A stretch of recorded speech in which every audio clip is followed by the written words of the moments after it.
Sans transpirer, sans avoir de mauvaise odeur. Transpirer, si, c'est indispensable, mais les conséquences. Voilà. Je me disais aussi. Je viens de faire un chute sur un vapeau. J'ai un stick.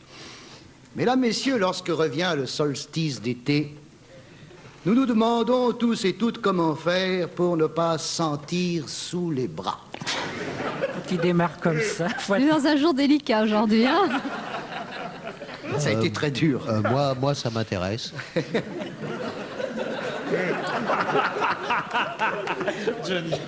Les météorologues s'accordent à nous dire que cette année, l'été sera plus chaud que l'hiver.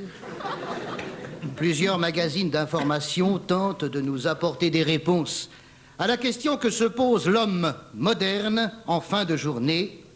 Puis-je ?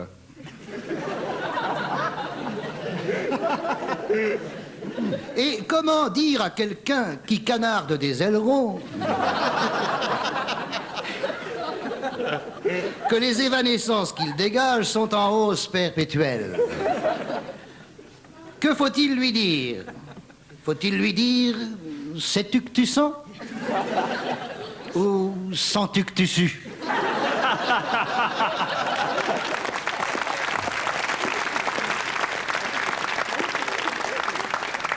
L'odeur corporelle, voilà l'ennemi. Sus à ceux qui suent. Une enquête récente a montré que l'homme transpirait plus que la femme. C'est normal, c'est lui qui travaille.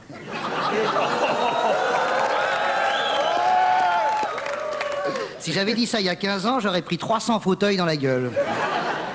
Non, l'homme transpire plus que la femme, car Dieu lui a dit « Tu gagneras ton pain à la sueur de ton front. » Car Dieu est toulousain.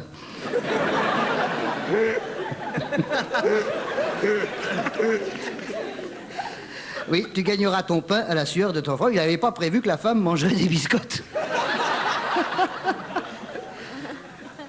Pour les vacances, voici mon conseil. Évitez de danser le slow, messieurs, le soir, après la chaleur et l'alcool, sous peine de vous entendre dire « Je ne sais pas si vous chnipotez du gosier ou bien si vous tirlipotez du tuyau. » Vous voyez, je fais gaffe au vocabulaire, hein. Là, vous verrez que si le slow rapproche, il éloigne aussi vite.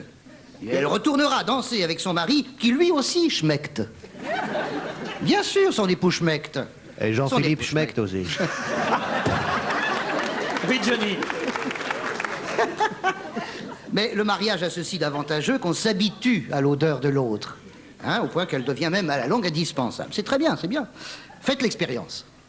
Mariez-vous, et vous verrez que dans 25 ans, vous n'achèterez plus de Rexona. Mesdames, messieurs, la médecine chinoise nous enseigne que nous exhalons les évanescences de ce que l'on ingère. Eh oui, j'ai pas fait la classe, mais j'ai fait des études. Par exemple, je veux dire qu'on sent ce qu'on mange. Allez, pour traduire rapidement. Par exemple, si tu ne manges que des pétales de rose, tu sens la rose. Je crains le Si pire. tu ne manges que des asperges, tu sens l'asperge. Si tu ne manges que des moules, tu te fais violer.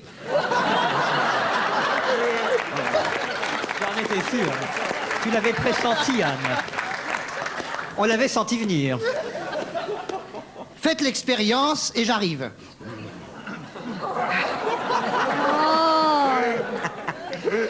Jusque vers les années 80, les déodorants ne sentaient rien. Mais comment favoriser la concurrence? Comment distinguer un déodorant de l'autre? Eh bien, les ingénieurs chimistes ont mis au point des déodorants qui dégagent une odeur. C'est pas con, hein? La rose, l'asperge. Non, je vous en prie. Non, là, on se fournit chez soi.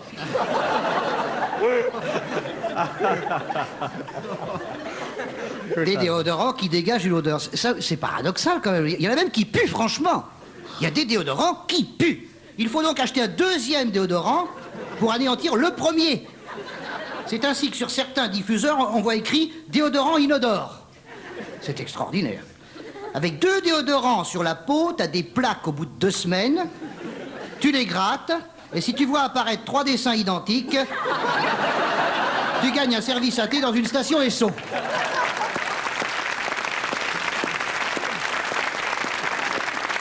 Tu collectionnes toujours tes points total? Oh, faut changer un peu, hein. Je ne dirais pas qu'on va vers une civilisation de tarés, parce que je pense que ça se voit. Enfin bon, l'important, c'est le parfum du cœur, n'est-ce pas, Anne, hein? Mais oui, le parfum du cœur, mes enfants, cultivons-le comme les roses. Et quant à moi, j'aimerais ne pas décevoir celle qui se penchera sur mon dernier souffle. Oh, bah alors, ça finit bien. Hein?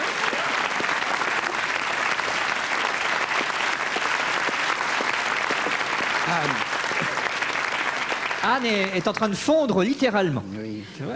Littéralement. J'ai un stick, hein.